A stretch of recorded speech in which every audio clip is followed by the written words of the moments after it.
Now hear me out.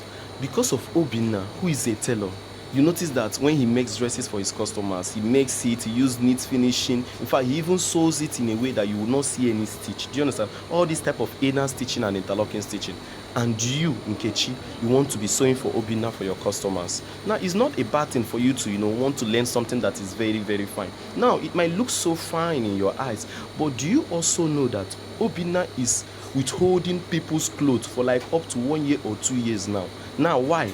Because those clothes, when you make them so neat that way, you even sew from the inside. Sometimes you don't even need to leave excess allowance on the inside whenever you sew dresses of that, inner stitching now, interlocking, whichever one you call it. Those type of dresses that when you look at the outside, you are not seeing any weaving part or anything. Everywhere is looking very neat. So because of that, the way Obinna made those dresses, if a customer mistakenly says, Obinna, touch it small here, do you think Obinna will touch anything? That's what Obinna will not touch. Obinna will leave it in his shop for like 6 months, 1 year, 2 months, 2 years.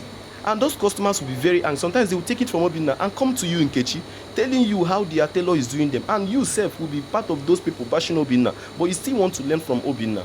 Now, what I'm trying to let you know is that there is difference between commercial sewing and the ready-to-wear sewing. Commercial sewing, whatever you are sewing, try to make sure you consider amendments.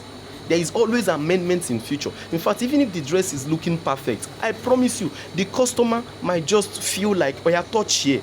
Are you trying to tell me that a dress that you have made, nobody from the inside is even seeing where you turned it from? Are you trying to tell me you just open it just to amend something that is irrelevant? Do you understand? So please know this. If you are making a commercial dress, always consider the amendment in future. Then if you're making ready-to-wear, there's no need of considering any amendment in future, because ready-to-wear is when you buy it. If it's your size, you wear it. If it is not your size, at the end of the day, you dash it to somebody.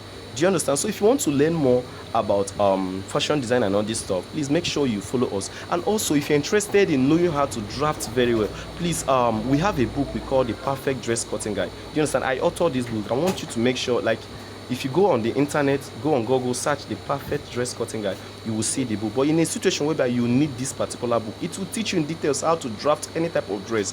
Then make sure you DM me. Thanks, and may God bless you.